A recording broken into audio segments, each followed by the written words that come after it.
BFM Business et la Tribune présentent Les Experts. Raphaël Legendre.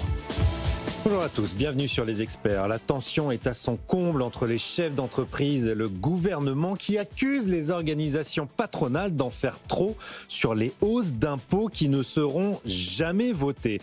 C'était le message adressé par Sébastien Lecornu à Choose France cette semaine. Il faut arrêter de faire comme si tout ce qui a été voté est définitif. Et c'est vrai que environ 80% des 53 milliards de hausses de prélèvements dénoncés par le patronat et votés à l'Assemblée nationale ne verront probablement jamais le jour, soit parce qu'elles sont anticonstitutionnelles, soit parce qu'elles sont en contravention avec le droit international. Mais que vaut la parole d'un gouvernement qui, l'année dernière, promettait la main sur le cœur aux entreprises, que l'effort ne durerait qu'un an et qui, un an plus tard, a trahi toutes ses promesses sur l'autel de la stabilité politique. Avec probablement près de 20 milliards de hausses d'impôts sur les entreprises dans le prochain budget, le coût de la stabilité n'est-il pas supérieur à l'instabilité ? Les patrons en font-ils trop sur le budget ? C'est le premier sujet des experts aujourd'hui. Et puis hier soir, la Commission des finances a adopté une proposition de loi de la France insoumise portée par Aurélie Trouvé pour nationaliser ArcelorMittal en France. Le tout pour sauver la sidérurgie et financer sa décarbonation. On va voir ensemble si c'est une folie. Est-ce que c'est pas la pire des idées finalement ? On va revenir sur les résultats aussi stratosphériques de Nvidia que tout le monde attendait hier soir. Le bénéfice net a bondi de 65% au troisième trimestre. Est-ce que ces bons résultats écartent le risque de bulle sur l'IA et la tech ? Et puis on finira avec le paquet de dérégulation numérique présenté hier à Bruxelles qui coïncide avec une très belle année pour l'industrie de la tech en Europe. Tech européenne va-t-elle enfin se réveiller ? Ce sera le dernier sujet ensemble de l'émission. Il est 10h passé de 2 minutes. Nous sommes ensemble jusqu'à 11h. C'est Les Experts. Vous êtes bien sur BFM Business. À tout de suite. Les Experts, débats et controverses sur BFM Business. Et pour parler de tout ça, j'ai le plaisir d'accueillir sur le plateau Christian de Boissieu. Bonjour Christian. Bonjour. Économiste et vice-président du Cercle des économistes. Face à vous, Philippe Manière. Bonjour Philippe. Bonjour. Président de Vaissolis Communication et Jean-Daniel Lévy. Bonjour Jean-Daniel. Bonjour. Directeur délégué de l'Institut Harris Interactive. Le premier sujet, je me tourne vers vous Philippe Manière, c'est les patrons, le patronat. Le patronat en fait-il trop ? Sébastien Lecornu a indiqué cette semaine à Choose France qu'il fallait arrêter de tirer la sonnette d'alarme sur les milliards qui valsent à l'Assemblée nationale parce que la plupart de ces taxes finalement ne seront pas votées. Alors qui a raison ? Les patrons ou le gouvernement ? Vous avez presque tout dit dans l'introduction, Raphaël. C'est-à-dire qu'on nous promet une stabilité dont on n'est pas sûr de l'avoir et qui, si elle est la stabilité dans la configuration qu'on a, n'a que des inconvénients. Alors on ne voit pas très bien où est le deal. C'est perdant-perdant. En quelque sorte. J'aurais dû commencer par dire qu'à mon avis, les organisations patronales, comme d'ailleurs les organisations syndicales ouvrières, comme on dit, ont un mandat, que chacun fasse son boulot et les vaches seront bien gardées. Le mandat des organisations patronales, le MEDEF et les autres, c'est quand même de défendre les entreprises. Donc moi, je ne peux pas leur en vouloir quand je vois qu'ils défendent les entreprises. Et je trouve que c'est plutôt bien de le faire plus que pas assez. Alors après, quand on a dit ça, on n'a rien dit, parce que est-ce que tout ça, c'est bon pour le pays ? Est-ce que tout ça, ça va dans le bon sens ?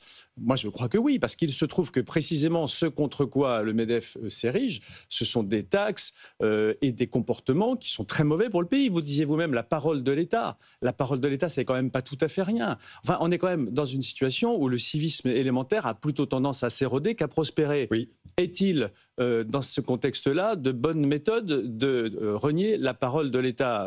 Je ne crois pas. Que l'État dise l'an dernier, non, mais rassurez-vous, ça va faire mal, mais une seule fois, et que cette année, naturellement, on continue, c'est pas très sérieux. Donc, ça interroge beaucoup les administrateurs étrangers au sein des conseils du CAC 40 et des grands groupes français.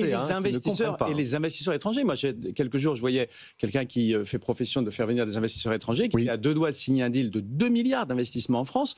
Et les gars lui ont dit, écoutez, on va peut-être attendre un petit peu parce que votre truc où toutes les semaines on rajoute des impôts. Parce que quand on nous dit, n'ayez pas peur, ce que dit le Parlement, ça ne sert à rien, pardonnez-moi, c'est un peu contre-intuitif. Si vous avez fait un tout petit peu d'études, si vous êtes un tout petit peu démocrate, vous avez tendance naïvement à penser que la délibération nationale a un peu vocation à fixer le droit.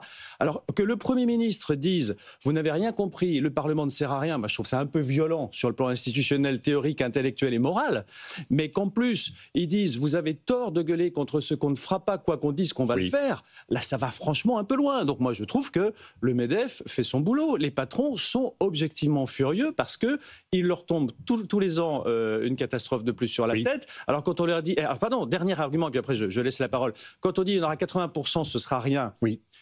Il en reste 20, 80, j'y crois pas. Mais enfin, mettons qu'il en reste qu'un tiers. Hein.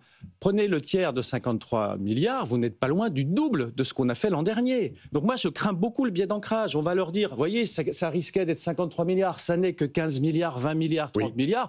Soyez heureux. Non, c'est un désastre pour les entreprises et à mon avis pour le pays. Christian de Boissieu. Écoutez, moi je trouve que dans cette affaire, chacun est dans son rôle. Exactement. Et donc les patrons, ils sont dans leur rôle. J'ajoute que sur cette affaire qui consiste à dire « vous affolez pas », je parle du Premier ministre qui dit au patron « vous affolez pas », tout ça va être en partie effacé. C'est effectivement un peu contradictoire avec le fait de jouer le jeu de ce compromis entre le gouvernement et le Parti socialiste. Et puis tout ça, ça fait du bruit. C'est-à-dire que même... à supposer... C'est ce que dit le MEDEF, hein, c'est qu'à la base, on entend quand même simplement des impôts, et que ça gèle l'investissement et l'emploi. Ça fait du bruit et ça confirme l'idée que l'ajustement va se faire plutôt par la fiscalité que par la réduction des dépenses. Bien sûr. Excusez-moi, ça fait 2-3 mois que, comme d'autres autour de cette table, je suis invité à des débats. On ne parle que de la fiscalité. Oui. On n'a pas commencé, non seulement à l'Assemblée nationale et au Sénat, mais on n'a pas commencé, même dans les débats, j'allais dire médiatiques, à aborder vraiment le problème de la réduction des dépenses. François Bayrou l'avait fait précédemment, ça lui a coûté son poste. Non, mais je suis d'accord, mais là, moi, je ne vois pas le calendrier. Ou alors, le gouvernement sait qu'il va être obligé de passer, ou obligé, ou je ne sais pas s'il faut dire obligé, ou avoir affaire à une ordonnance, mais on est dans un jeu, au sens de la théorie des jeux, dans un jeu que je ne trouve pas très sain, moi, où chacun... au fond, a du mal à croire ce qu'il fait. Le Premier ministre, finalement, qui joue le jeu pour l'instant loyalement, je trouve que le Cornu se débrouille plutôt bien, par ailleurs. Hein, excusez-moi. En tout cas... Est-ce qu'il n'est pas prêt à tout sacrifier sur l'autel de la stabilité et de la conservation du pouvoir à Matignon? Je termine en disant, pour rejoindre Philippe, il faut comparer le coût de l'instabilité politique au prix à payer d'une certaine stabilité. Au bout du compte, on aura peut-être les deux, d'ailleurs. On aura peut-être... La guerre et le déshonneur. Oui, on aura peut-être l'instabilité. Le message envoyé à l'heure actuelle, par ce spectacle quand même assez, je ne sais pas s'il faut dire lamentable ou étonnant, ou les deux, ce message est à mon avis utile. Voilà, je parle du message envoyé par les chefs d'entreprise. Oui.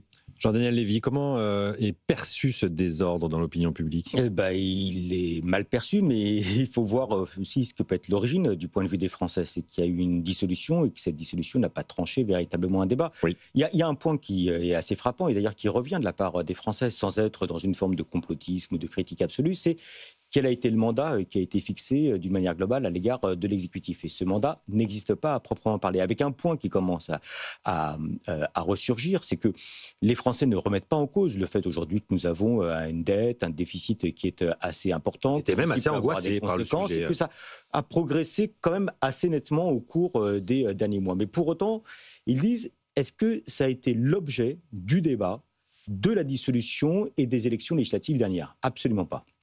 Et ce qui est assez frappant, c'est que quand vous regardez, ni dans les attendus qui ont été portés par Emmanuel Macron lorsqu'il a annoncé la dissolution, ni même lorsqu'il y a eu les échanges qui ont pu émailler les quelques semaines de confrontation politique au cours des mois de juin et juillet 2024, la question de la dette et des déficits n'ont absolument pas été abordée. Et de l'économie au sens large. Et donc, en fait, il y a une situation aujourd'hui où, objectivement, les Français ne disent pas qu'il y a une remise en cause du fond, mais qui disent, est-ce qu'il y a aujourd'hui une légitimité institutionnelle de la part des différents acteurs, que ce soit Michel Barnier, François Bayrou et aujourd'hui Sébastien Lecornu, à prendre un certain nombre de mesures qui sont des mesures qui n'ont pas été tranchées démocratiquement. Donc ils disent, au moins, la démarche qui a été entreprise par Sébastien Lecornu de dire « je n'ai pas forcément la possibilité de pouvoir tout faire, je vais confier mais je laisse la main au Parlement qui a la représentation à l'Assemblée nationale le soin de légiférer et de trouver un accord est plutôt bien accueilli », même si aujourd'hui, on ne voit absolument pas la lisibilité et la cohérence globale de ce que peut être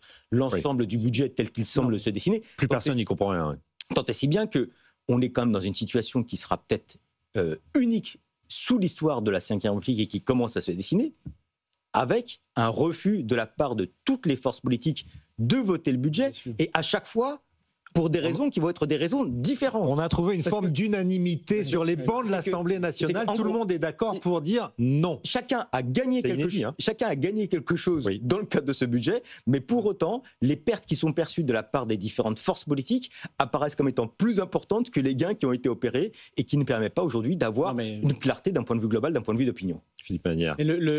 La situation institutionnelle est vraiment complètement dingue. Je crois que c'est Prisca Thévenot qui disait ce matin dans l'opinion que c'est bien gentil de donner les clés du camion aux parlementaires, mais l'exécutif est quand même là pour donner un cap. Or, l'exécutif ne donne aucun cap. D'ailleurs, c'est pas surprenant parce qu'il n'en a pas. Pour être très honnête, moi je suis un peu plus dur que Christian avec le Premier ministre. Je ne comprends pas ce qu'il veut faire. On n'a pas vu ligne rouge, on ne l'a pas vu s'exprimer. Il n'a pas eu de discours de politique générale, sauf pour dire qu'il est malin, je dirais. Il est malin. Non mais malin, enfin pardon, mais ça je pense que les Est-ce qu'on ne tord pas les institutions? Est-ce que c'est pas le rôle du gouvernement de Moi je pense qu'on est aux limites de ce qu'on peut faire si on veut respecter les institutions. Oui. On les respecte à peu près, littéralement, mais l'esprit est complètement violé. C'est-à-dire que l'exécutif sous la Ve République est tout de même là pour donner un cap. Naturellement, tout ça normalement se passe dans un cadre où vous avez une majorité qui appuie le gouvernement. Donc on voit bien que là, c'est une situation alternative, un peu nouvelle, et que ça peut expliquer un certain nombre de troubles. Mais là, on n'a pas seulement un trouble, on a toutes les parties prenantes qui profitent de la situation pour faire des numéros de claquettes. Christian disait gentiment tout à l'heure qu'on n'était pas sûr de savoir s'il pensait ce qu'il disait. Moi, je pense qu'on est certain du contraire. C'est-à-dire que chacun des acteurs au Parlement a pour seule obsession d'envoyer des messages à son électorat dans la perspective des municipales et de la présidentielle. Personne n'envisage un instant que ce budget puisse être raisonnable. Donc honnêtement, il y a une vraie trahison du mandat électif d'une grande partie. Je ne veux pas les accabler tous, parce que certains sont très sérieux, très responsables. Mais la très grande majorité des acteurs de ce jeu à l'Assemblée nationale, je ne parle pas du Sénat qui est plus responsable, sont irresponsables. C'est-à-dire qu'ils n'ont pas du tout sincèrement le désir de faire que ce pays sorte avec un budget. Ils n'ont pas ce désir. Le seul désir qu'ils ont, et c'est là où en fait ils se retrouvent tous, c'est d'éviter, alors ils vont finir par y arriver, le temps passe, c'est d'éviter une dissolution avant les municipales. Pour la raison qu'on sait, c'est-à-dire que s'il y avait une dissolution, il y aurait très probablement un score très élevé du Rassemblement national qui emporterait dans les municipales des tas de villes que le PS, LR et même les écolos espèrent bien garder. C'est leur seul... Donc tout le monde s'accroche à son fauteuil à l'Assemblée comme pardonnez-moi, au gouvernement. mais on ne peut pas être satisfait de cette situation. C'est pas seulement qu'on est dans une situation absurde où effectivement tout le monde vote contre un budget alors que pour la première fois il est à la main de l'Assemblée, ce qui est tout de même un peu paradoxal. Oui. Mais en plus, tous les acteurs de notoriété quasi publique, les seuls qui ne le savent pas, c'est ceux qui ne comprennent pas, malheureusement, qui sont assez nombreux. Donc là aussi, déni de démocratie. Tous les acteurs sont là pour leur gueule. Pardon de le dire. Moi, donc il y a un problème de niveau intellectuel d'un certain nombre et, pardonnez-moi de le dire, de niveau moral de la plupart. Question de monsieur. Le problème, au fond, c'est par rapport à ce qui se passe, il n'y a pas de force de rappel. Oui. Il n'y a aucune force de rappel ou de limite. Si vous voulez... Vous parlez de la suppression du 49.3, mais de la promesse de non-utilisation. Avec ce qui se passe aux États-Unis. Oui. Trump est en train de revenir un peu sur ses ambitions en termes de tarifs douaniers. Pourquoi ? Parce qu'il y a quand même un peu d'inflation aux États-Unis et que les primaires, enfin pas les primaires, les élections intermédiaires de midterm arrivent dans quelques trimestres, etc. On a l'impression que du côté américain, pour arrêter un peu les folies ou en tout cas les excès extrêmes, il y a une force de rappel, y compris d'ailleurs du côté du dollar et des marchés financiers. Là, aujourd'hui, le problème qu'on a, c'est que la France, elle va pas bien, mais elle a jamais... On n'est pas sanctionné par les marchés, en tout cas. On n'est pas encore complètement au fond de la piscine. On n'est pas le Canada ou la Suède de 1994. On n'est pas un certain nombre de pays qui étaient vraiment au bord du gouffre. Nous, ça va pas bien. Mais il n'y a pas cette prise de conscience du fait que nous sommes au fond de la piscine et qu'il faut absolument débrouiller. Et j'ajoute, moi d'un côté, je suis content que la France arrive encore à placer son papier sans trop de dégâts. Le spread vis-à-vis de l'Allemagne, il se tient. Oui. Mais pour des raisons qui n'ont rien à voir avec la France. Non. Qui ont à voir avec le fait la faute à l'euro, dit Philippe Magnière. C'est vrai qu'on aurait le franc, on aurait dévalué depuis longtemps. Il y aurait déjà eu 5 dévaluations. Il y aurait eu plusieurs dévaluations. Donc en fait, on fait des bêtises. Mais c'est quand même une chance d'être protégé. Ce qui est fou, c'est qu'on en arrive à dire parce que je pense que la France creuse sa tombe à l'abri de l'euro. Je pense que c'est terrible d'avoir l'euro. Alors évidemment, je ne dis pas qu'il faut le démonter, parce que je pense qu'il fallait... Je ne sais pas s'il fallait le faire. Je sais qu'il ne faut pas le démonter maintenant, parce que ce serait un désastre. Mais je sais qu'objectivement, aujourd'hui, à l'abri de l'euro. La France fait des folies qu'elle ne pourrait pas faire et qu'elle paiera seule. Parce qu'il ne faut pas se faire d'illusions. Les Européens ne vont pas prendre leur part du fardeau de nos bêtises. Donc l'euro nous protège jusqu'au moment où il ne nous protégera plus et on se réveillera. Et là, on aura fait tellement de bêtises qu'on aura beaucoup de mal à se relever. Donc l'euro nous permet de faire des bêtises qu'on ne ferait pas sans lui. Et donc c'est une dessert. Christian de Boissier, la réponse. Moi, vous le savez, Philippe, j'ai toujours été favorable à l'euro. Je sais. Dans l'analyse coût-avantage, ça ne veut pas dire qu'il n'y ait pas des coûts derrière l'euro. Oui. J'ai toujours pensé que les avantages l'emportent sur les inconvénients. Simplement, c'est effectivement un anesthésiant, c'est ce qu'on disait d'une certaine façon, qu'il y aurait eu plusieurs dévaluations du franc s'il n'y avait pas eu l'euro, mais que, au fond, moi je préfère évidemment, on ne va pas sortir de l'euro, je reste favorable à l'euro. Je dis, derrière tout ça, il y a le problème de la faiblesse de la gouvernance européenne. Parce que la force de rappel, et le fait que l'Allemagne, bon élève, qui paye les taux d'intérêt les plus faibles, toutes choses égales par ailleurs, en tout cas par rapport aux autres pays de la zone euro, le fait que l'Allemagne lance ce programme d'ajustement massif qui va monter son déficit public. Certes, l'Allemagne a une marge de manœuvre du côté de son ratio dette publique par rapport à nous, mais je pense que ça camoufle un peu une partie des problèmes français, parce qu'on se dit, voilà, il va y avoir une relance, il n'y a pas que la France qui va avoir un déficit public supérieur à 3. Bon, mais je termine en disant que, pour moi, la question de savoir s'il y a des barrières à ces comportements, ce que j'appelle des forces de rappel, qui viennent des marchés financiers, qui viennent du taux de change, qui viennent de Bruxelles, de la gouvernance, je pense que les forces de rappel sont aujourd'hui faibles, parce que l'Europe, du point de vue de sa gouvernance, est faible, et que la seule sortie, et je termine là-dessus, excusez-moi, la seule sortie, moi que je vois depuis un an, depuis que le rapport Draghi a été présenté, la sortie par le haut, c'est de s'occuper de production, c'est de s'occuper d'avoir plus d'entreprises de taille intermédiaire, etc., et qu'on n'est pas du tout, ni au niveau européen, ni en France, dans cette problématique. Le budget va même dans l'autre sens absolu. On en reparlera dans la seconde partie de l'émission. Bon, je note que la Grèce, qui bénéficie aussi de l'euro, c'était 10,5% de déficit en 2010, et que c'est 1% et demi aujourd'hui, que l'Espagne, le Portugal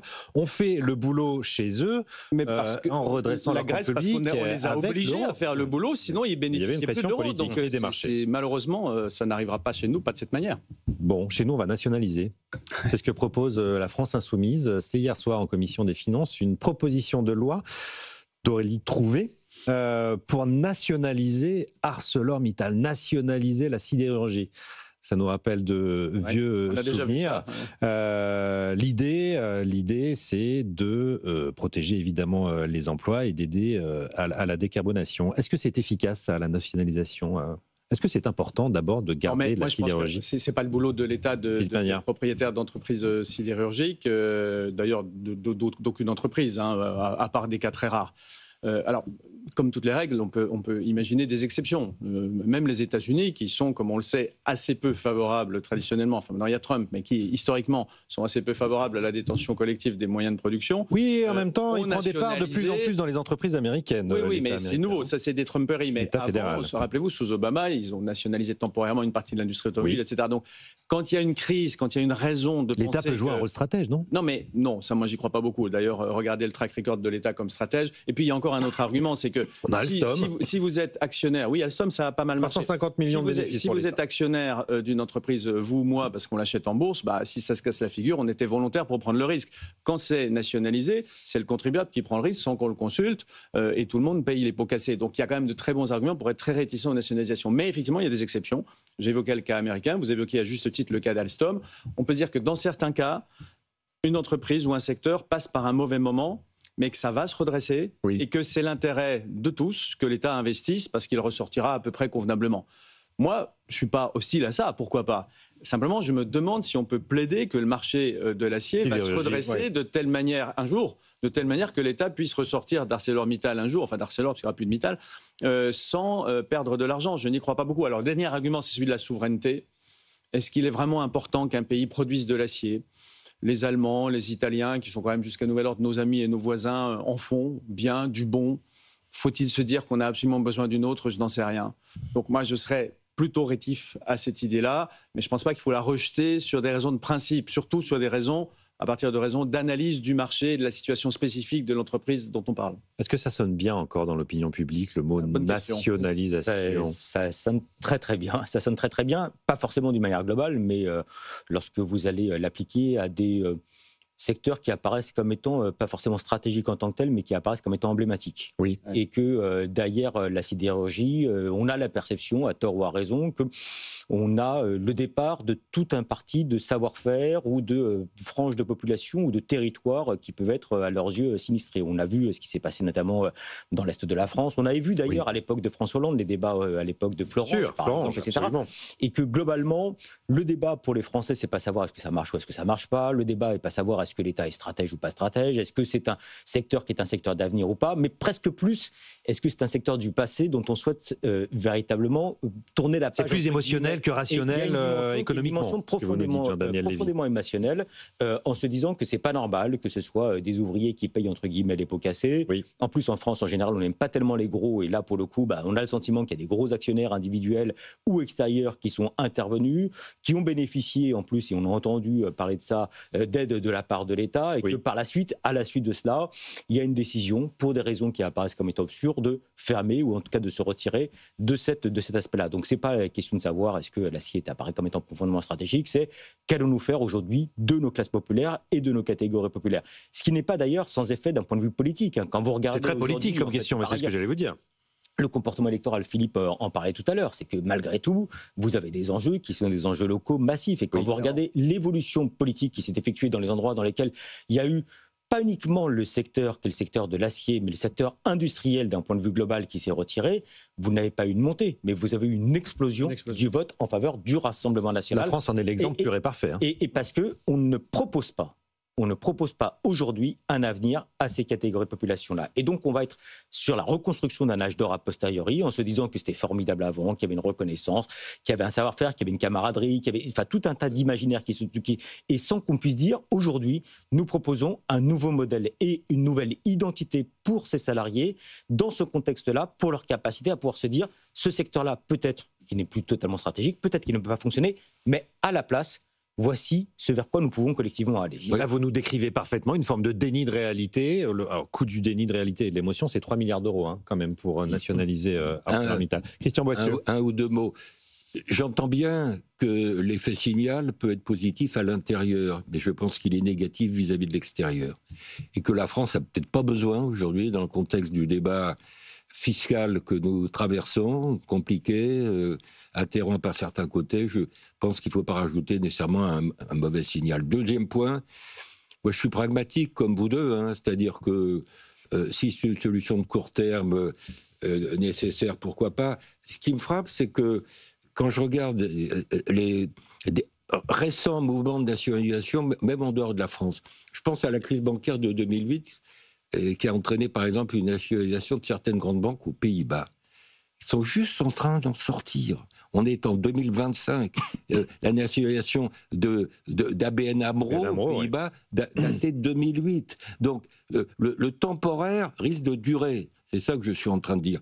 Et troisième et dernière remarque, je pense effectivement qu'on a besoin, ça c'est au fond le débat post-Covid, qu'on a ouvert et qu'on n'a pas, à mon avis, vraiment traité, on a besoin d'une politique industrielle ambitieuse qui ne peut pas se réduire à des problèmes de propriété publique ou privée. Je veux dire, moi je suis frappé de ce que, au fond, depuis 2020-2021, qu'on a rouvert le débat. Moi, en tant qu'économiste, quand il y a 20 ou 30 ans, je parlais de politique industrielle dans une enceinte internationale, je n'ai pas besoin de dire ma nationalité. Les gens avaient compris que je suis français. On était un cas unique. Aujourd'hui, on est dans une attitude différente, y compris... Mais les États sont davantage présents dans le capitalisme, peut-être paradoxalement, en 2025, comme 1980 ou 90. Je trouve que le débat, au niveau international. Je vais vous dire que par rapport à ce que je suis en train de dire sur une stratégie industrielle, le débat sur les coopérations à plusieurs pays en Europe, alors il y a eu les batteries, mais comment répondre aux GAFAM, certainement pas au niveau national, une nouvelle politique européenne de la concurrence qui permet plus de fusion et d'acquisition qu'on a bloqué depuis 30 ans à Bruxelles pour des raisons qui m'ont toujours paru vaseuses, etc. Tout ça, ça m'intéresse, à la limite, ça me paraît plus le fondement d'une stratégie industrielle qu'une mesure locale qui peut être justifiée pour des raisons sociales, préélectorales. Et je veux dire, derrière ce qu'on disait, il y a aussi le débat sur les salaires. Moi, je n'ai pas de problème à dire qu'il y a des cas dans lesquels il y a des marges de manœuvre pour augmenter les salaires. J'ai pas de problème. Probablement pas dans l'acier, parce que précisément, c'est un marché. C'est un marché qui est horriblement concurrentiel. C'est ça tout le problème. Enfin, moi, je suis absolument désolé de ce qui arrive dans les régions qui en sont dévastées. En plus, c'est une torture. Ça fait 40 ans que ça dure. On ferme petit à petit. On va les sauver. Ça referme, c'est ressauvé, c'est coté, c'est luxembourgeois. Puis ça se casse la figure. Puis il y a et chaque fois, il y a une espèce d'espoir qu'on va pouvoir y arriver. La vérité, pardon de le dire, c'est que s'il y avait de la production sidérurgique dans l'est de la France ou dans le nord de la France, parce qu'à l'époque, il y avait d'abord les grands marchés de consommation étaient en Europe, aujourd'hui ils sont en Asie, et aux États-Unis qui a ses propres capacités, en Amérique du Nord, disons, et aussi parce qu'il y avait du minerai de fer et du charbon, et on se fiche complètement de ça aujourd'hui. Donc si aujourd'hui on écrivait sur une feuille blanche, vu les coûts français, vu ce qui est important, c'est-à-dire être près de... Il faut être sur l'eau, quoi. On ne peut plus être enclavé. Enfin, personne n'aurait l'idée de mettre de la production sidérurgique en France, ni a fortiori, malheureusement, et encore une fois, je dis ça à la mort dans l'âme, pour tous mes amis lorrains ou du nord de la France, là où elle se trouve, ou du sud. Donc, si vous voulez, on fait survivre quelque chose... sans préparer l'avenir. Qui n'a pas de raison d'exister là où elle était aujourd'hui, là où elle était avant, elle n'a plus de raison d'exister aujourd'hui. C'est triste à dire, mais c'est comme ça. Moi, je suis très sensible à ce que c'est Jean Daniel, c'est-à-dire que tu regardes la carte du vote extrême, recouvre à peu près la carte des restructurations. Donc collectivement, et là je bats ma coupe, on a eu tort de prendre à la légère les conséquences sociologiques et électorales de la désindustrialisation. On a pensé longtemps, et encore une fois, je l'ai pensé aussi, que c'était assez normal que l'industrie baisse dans le PIB, sans se rendre compte qu'il y avait derrière de l'innovation, de la redistribution, des salaires élevés pour des gens non qualifiés. Enfin, on connaît tous les avantages de l'industrie, mais il a fallu du temps pour qu'on se réveille. Donc on a fait probablement des bêtises. Mais d'abord, il y en a une partie qui sont inévitables dans un monde ouvert. Et puis surtout, aujourd'hui, on ne peut pas revenir dessus. C'est-à-dire que si demain, vous sauvez, vous nationalisez, les types qui votent RN à Florange, ils ne vont pas se mettre à voter PS. On est d'accord. Donc voilà, malheureusement, l'argument est très intéressant rétrospectivement. Il n'a aucun intérêt prospectif. Mais je le partage complètement, évidemment. Hein. Donc voilà, c'est triste, mais c'est comme ça. Et je reviens sur ce que disait évidemment Christian à l'instant. C'est-à-dire que la France n'a pas un rond et elle a une image très suspecte aux yeux de beaucoup d'investisseurs internationaux. Claquer 3 milliards d'euros, passez-moi l'expression, pour aller faire une nationalisation, je ne pense pas que ça améliore énormément notre capacité à aller lever de l'argent. Voilà. Bon, c'était l'industrie probablement du passé pour la France. On va parler, juste après cette petite coupure pub, de l'industrie du futur, de Nvidia, de l'intelligence artificielle et de la tech, peut-être du réveil de la tech européenne et même de Bruxelles. C'est dire. Restez avec nous, on se rejoint tout de suite. Les experts, débats et controverses sur BFM Business.